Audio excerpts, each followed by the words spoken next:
नाज़रीन, ईरान की एक और आला शख्सियत को इस वक्त निशाना बनाया जा चुका है, जो पाकिस्तान के जरिए अमेरिका के नायब सदर जेडी वेंस के साथ मुज़ाकराती अमल को आगे बढ़ा रहे थे। और इसके साथ साथ आज ये जो पाकिस्तान के मुज़ाकरात के लिए कोशिशें हैं, उस पर भी इसराइल की जानिब से एक स्टेटमेंट सामने आ चुकी है। चीन ने भी एक बहुत बड़ी धमकी दे दी है, ये भी बताएंगे। और ईरान की जानिब से नए हमलों के हवाले से एक बड़ी पेशरफ सामने आ चुकी है, वो भी आज के प्रोग्राम में आपके सामने रखेंगे।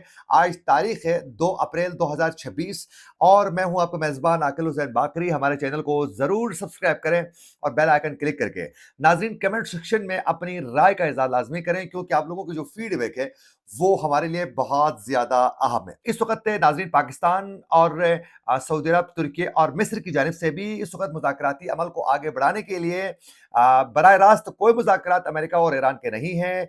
जो भी बातचीत होती है पाकिस्तान के जरिए जो है, अमेरिका पाकिस्तान को इन्फॉर्म करता है और पाकिस्तान जो है वो ईरान के अंदर पासदारान इनकलाब तक के पाकिस्तान की रसाई हासिल है। यूं मुज़ाकरात के लिए कोशिशें इन 4 ममालिक की जानिब से कोशिश की जा रही है। अब उसी दौरान इस मुज़ाकराती अमल को सबूताश करने के लिए जो है 2 ममालिक इस वक्त एक्टिव है नाज़रीन, एक इसराइल और दूसरा मुत्तहिदा अरब अमारात, जो इस वक्त मुज़ाकरात नहीं चाहते हैं। इसराइल की जानिब से बराह रास्त हिटिंग की जाती है और यूएई जो है वो इस वक्त इस जंग को तूल देना चाहता है। वो कैसे नाज़रीन, जरा सुनिए। नाज़रीन, अमेरिकी अखबार द वॉल स्ट्रीट जर्नल की जानिब से एक रिपोर्ट इस वक्त पब्लिक की जा चुकी है। उस रिपोर्ट में अमेरिकी इस अखबार में यह कहा जा रहा है कि ईरानी हमलों के बाद यूएई यानी मुत्तहिदा अरब अमारात अमेरिका और इत्तेहादी यानी इसराइल के साथ मिलकर उसके जरिए ये पूरी कोशिश की जा रही है कि अपना हारमूज को ताकत के जरिए खुलवाने के लिए तैयारी कर रहा है। यह अमेरिकी अखबार ये रिपोर्ट कर रहा है कि मुत्तहिदा अरब अमारात अमेरिका और इसराइल के साथ मिलकर ताकत के जरिए, हमलों के जरिए ईरान को क्रश करके वो अपना हारमूज खोलने के लिए बड़ा बेचैन है, उसके लिए तैयारी कर रहा है। और फिर साथ साथ अमेरिकी अखबार द वॉल स्ट्रीट जर्नल में यह भी कहा गया है कि मुत्तहिदा अरब अमारात अक़वाम मुत्तहिदा की सलामती कौंसिल में एक करारदाद के जरिए लॉबिंग कर रहा है, जिसके तहत इस कार्रवाई की इजाजत हासिल कर सके। यानी अक़वाम मुत्तहिदा में बाकायदा वो एक करारदाद पेश करके ये जायज बनाना चाह रहा है कि ईरान के ऊपर अगर हम हमला कर लेते हैं बराह रास्त में खुद भी इन्वॉल्व होकर यानी यूएई, तो उसको जायज करार देने के लिए बाकायदा वो करारदाद पास करवाने के लिए लॉबिंग कर रहा है। आप अंदाजा करें। ये तो अमेरिकी इस अखबार की जानिब से ये रिपोर्ट किया गया था। अब उसके बाद नाज़रीन आज ये वो खुल के खुद भी सामने आ चुके हैं। चले अखबार की रिपोर्ट के बाद जो है ये कहेंगे कि इसको रद्द भी कर सकते हैं रिपोर्ट को कि ऐसा कुछ नहीं है, लेकिन अब ये खुद खुल के भी सामने आ चुके हैं। वो कैसे, जरा सुनिए। नाज़रीन, मुत्तहिदा अरब अमारात के वजीर पेट्रोलियम सुल्तान अहमद जाबिर की जानिब से आज ये स्टेटमेंट सामने आ चुकी है कि आलमी बरादरी अपना हारमूज खुलवाने के लिए ईरान के खिलाफ फैसला कुन किस्म की कार्रवाई करे। यानी फैसला कौन किस्म की कार्रवाई, जंग ही है भाई, हमले ही है करवाने हैं। तो यूं इस वक्त इसके साथ साथ इस वक्त यूएई की तमाम आला शख्सियात की जानिब से अमेरिका और इसराइल के ऊपर जो है प्रेशर बिल्ड किया जा रहा है। बार बार ये बताया जा रहा है कि ईरान के ऊपर जो है हमलों में तेजी लाए जाए और अपना हारमूज को ताकत के जरिए ही खुलवाना है। तो यूं ये मुत्तहिदा अरब अमारात जो है पूरी सूरतकारी कर रहा है ईरान को तबाह करवाने के लिए इस वक्त इसराइल की। जरा सुनिए एक और नाज़रीन। मुत्तहिदा अरब अमारात में आज ये बाकायदा फुटेजेस भी सामने आ चुकी हैं अमेरिकन फौजियों की। नाज़रीन, ये खबर सामने आ चुकी है कि मुत्तहिदा अरब अमारात में हजारों अमेरिकी फौजी तैनात किए गए हैं और यूएई ने, मुत्तहिदा अरब अमारात ने हजारों अमेरिकी फौजियों का खैर मुकद्दम किया है। यानी ईरान के जो हमलों का सिलसिला जारी है उसी दौरान ही इस वक्त यूएई के अंदर हजारों फौजी अमेरिकी फौजी जो है वो इस वक्त तैनात किए जा रहे हैं। ये फुटेज इसमें आप देख भी सकते हैं कि तमाम फौजी हजारों की तादाद में इस वक्त यूएई पहुंच रहे हैं। नाज़रीन, आखिरकार क्या वजह है कि यूएई में अचानक ये फौजियों की तादाद क्यों बढ़ाई जा रही है? ये पूरी कोशिश की जा रही है कि यूएई में फौजियों की तादाद बढ़ाकर ज़मीनी ऑपरेशन के हवाले से भी डोनाल्ड ट्रंप के सामने जो है टेबल में एक प्लान तैयार मौजूद है, जो ईरानी जजीरे से लेकर जो है अपने हारमूज तक जो है अपने फौजियों को बराह रास्त ट्रूप्स उतारने की भी इनकी कोशिश जारी है। लेकिन इसी में ही ईरान की जानिब से वाज़ेह किया गया है आज ईरान के आला हुकाम बिलखुसूस पासदारान इनकलाब की जानिब से कि अगर ज़मीनी कार्रवाई की कोई भी कोशिश की जाती है तो अपने फौजियों को ये एक आवाज़ मिल चुका है ईरान के कि आप लोगों ने एक भी وہ زندہ نہیں جانا چاہیے، باقاعدہ ان کی جانب سے ایران کے آفیشلس نے یہ بتا دیا ہے۔ ناظرین، تازہ جو اعداد و شمار سامنے آ چکی ہے اس میں یہ واضح ہو چکا ہے کہ اس وقت یہ جو یو اے ای بہت زیادہ وہ تلملا کیوں اٹھ رہا ہے، کیوں یہ اس وقت جو ہے اسرائیل کے بہت اعلی کاری کر رہا ہے، اس کی وجہ یہ ہے کہ یہی اسرائیل کے بہت زیادہ یہ صورت کاری کرنے پر ایران نے سب سے زیادہ جو حملے کیے ہیں وہ یو اے ای پر کیے ہیں، یعنی 2429 حملے جو ہیں وہ ایران نے 2429 حملے یو اے ای میں کیے ہیں سب سے زیادہ۔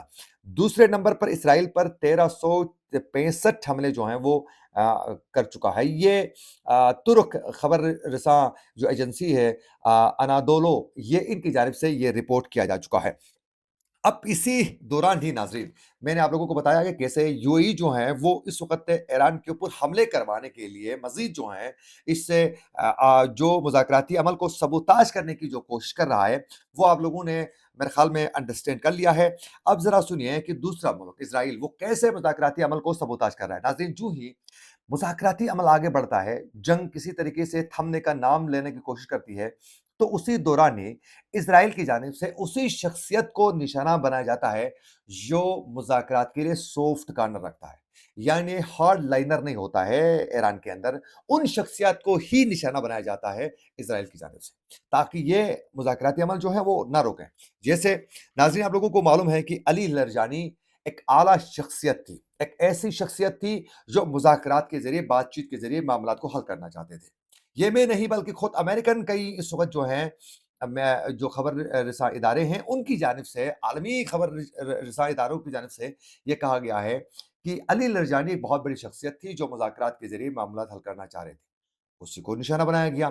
اب اس کے بعد ناظرین آج جو حملہ ہوا ہے، جو شخصیت کو نشانہ بنایا گیا ہے، جو پاکستان کے ذریعے امریکہ کے نائب جو پریزیڈنٹ ہیں ان کے ساتھ جے ڈی وینس کے ساتھ مذاکرات کو آگے بڑھا رہے تھے، اس کو ہی نشانہ بنایا گیا ہے۔ وہ شخصیت تھی ناظرین ایران کے سابق وزیر خارجہ کمال خرازی کو اس کو جو ہے نشانہ بنایا جا چکا ہے۔ اس کے گھر پر ایک بہت بڑا حملہ ہو چکا ہے، میزائل اٹیک کیا گیا ہے جس میں وہ خود شدید زخمی ہو چکے ہیں، لیکن خدا کا شکر وہ اس وقت جو ہے محفوظ ہے، شدید زخمی ہو چکے ہیں اور ان کی جو اہلیہ ہے وہ شہید ہو چکی ہیں۔ اور ناظرین، یہ جو مذاکراتی عمل تھا اس کی یہ براہ راست خود نگرانی کر رہے تھے اور اسی شخصیت کو نشانہ بنایا گیا۔ تو یوں یہ ثابت ہوا کہ یہ دو ممالک اس وقت جو ہیں بالخصوص مذاکرات چاہتے ہی نہیں ہیں۔ یہ چاہتے ہیں کہ ایران مکمل طور پر تباہ ہو سکے، لیکن ایران کو تباہ کرنے کے نام پر یہ پوری دنیا کو تباہ کرنا چاہتے ہیں، کیونکہ ایران تباہ کسی صورت جو ہے وہ نہیں ہو سکتا ہے۔ ایران کی طاقت جو ہے وہ مزید جو ہے وہ اس وقت سٹرانگ ہو چکی ہے۔ اور ناظرین، یہی ترک خبر رساں ایجنسی انادو نے یہ خود کہا ہے کہ اس وقت جو ہیں امریکہ کے جو دعوے تھے کہ ایران کی جو جنگی صلاحیت تھی وہ کمزور ہو چکی ہے، جو میزائل سسٹم تھا وہ بہت اب کمزور ہو چکا ہے، ہم شکست دے چکے ہیں، یہ خبر رساں ترک خبر رساں ایجنسی نے کہا ہے کہ اس میں مکمل تمام تر جو ہیں تحقیقات کے بعد یہ واضح ہو چکا ہے کہ ایران کی صلاحیت کو کمزور کرنے کی جو باتیں ہیں اس میں کوئی صداقت نہیں ہے، باقاعدہ ترک اس خبر رساں ایجنسی خود کہتی ہے۔ اب ذرا آگے سنیے ناظرین، اس وقت تک امریکہ اور اسرائیل کی جانب سے جو حملے کیے گئے ہیں ایران میں شہری علاقوں کو جو ہیٹنگ کیا گیا اس کی وجہ سے 1937 افراد جو ہیں وہ شہید ہو چکے ہیں، 224 میں خواتین ہیں، 212 اس میں بچے شامل ہیں، یہ ایرانی حکام کا یہ کہنا ہے۔ اور اس کے ساتھ ساتھ ایران کی جانب سے جو اٹیکس ابھی جو ہو چکے ہیں ناظرین، تازہ اٹیک یہ ہوا ہے کہ ایرانی فوج نے اردن کی ایک ایئر بیس پر جو ہے ڈرون اٹیک کیا ہے جس میں امریکی لڑاکا طیاروں کو ایران نے نشانہ بنایا ہے۔ اور اس کے ساتھ ساتھ امریکی ایرانی فضائی دفاعی فضائی سوری اور اس کے ساتھ ساتھ ناظرین، ایران نے آج 2 امریکی MQ-9 ڈرون کو مار گرایا ہے۔ اب تک مارے گئے ڈرونز کی مجموعی تعداد جو ہیں وہ 154 تک پہنچ چکی ہے۔ اور ناظرین، ایران نے آج آپریشن وعد صادق 4 کی 9ویں لہر جو ہیں وہ پاسداران انقلاب کی جانب سے آج امریکی اور اسرائیلی صنعتی जो मराकज़ से उस पर हिटिंग आज की जा चुकी है। यूँ ये जंग थमने का नाम नहीं ले रही है, जो ही मुज़ाकरात आगे बढ़ते हैं, तो ये अटैक करवाए जाते हैं इन ममालिक की जानिब से और मुज़ाकरात को सबूताज़ किया जा रहा है। इस हवाले से आपकी क्या राय है? कमेंट सेक्शन में अपनी राय का इज़हार लाज़मी करें। इसी के साथ अपने मेज़बान आकिर हुसैन बाकरी को दीजिए इजाज़त। अल्लाह निगहबान।